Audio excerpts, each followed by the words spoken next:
জনাব তারেক রহমান সেদিন ঘোষণা করলেন কিংবা উনি ওনার জায়গা থেকে বার্তা দিলেন দফায় দাবি খুনি হাসিনার পদত্যাগ করে। সুতরাং একটা ফুটেজের কারণে এই ধরনের বিশৃঙ্খলা কোনোভাবেই কাম্য নয়। এটা দিয়ে আমার জাস্ট মনে হইলো আওয়ামী লীগ যে বয়ানটা দিত না, যে জিয়াউর রহমান কে ছিল, সে মেজর, তাকে কি কেউ চিনতো, সে কোথা থেকে কালোরঘাট থেকে কি ঘোষণা দিচ্ছে না দিচ্ছে সেটা ম্যাটার করে না।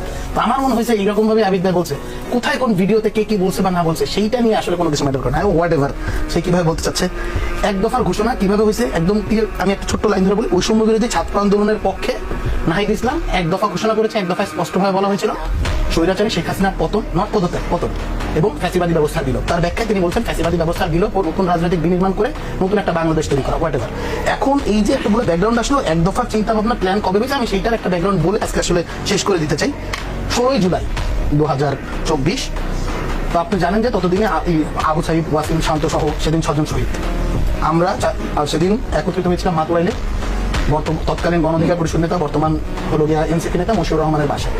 তো সেইখানের ভিতরে উপস্থিত ছিলেন নাহিদ ইসলাম, আসিফ মাহমুদ, আমি, আব্দুল হান্নান মাসুদ, আব্দুল কাদের, হাসিব আল ইসলাম, আবু বকর মজুমদার, এই কয়েকজন।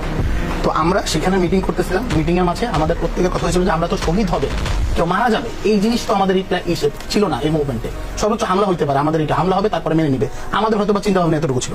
যখন শহীদ হয়ে গেছে তখন সেটা নিয়ে আমরা প্রত্যেকে আমাদের অবজারভেশন বলতেছিলাম যে এই শহীদের রক্তের দায়িত্ব এখন আমাদের ডাকে মানুষজন নামছে, আমাদের ডাকে স্টুডেন্টরা নামছে, সে মারা গেছে, এই রক্তের দায়িত্ব আমাদের নিতে হবে, আমরা তো এটা এড়াইতে পারি না।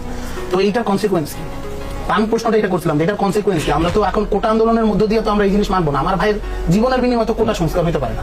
তো তখন এই আসিফ ভাই এখানে ভিতরে বললো যে এইটার সমাধান একটাই, আরো 30টা লাশ প্রয়োজনে পড়বে বা স্বৈরাচারী শেখ হাসিনার পতন ঘটাতে হবে। তো ওইখানের ভিতরে প্রত্যেকে এটার সাথে একমত জানালে এবং আমরা শপথ করলাম ওইখানের ভিতরে যে আমরা হাসিনার পতন হওয়ার আগ পর্যন্ত আমরা এই মুভমেন্ট ছাড়বো।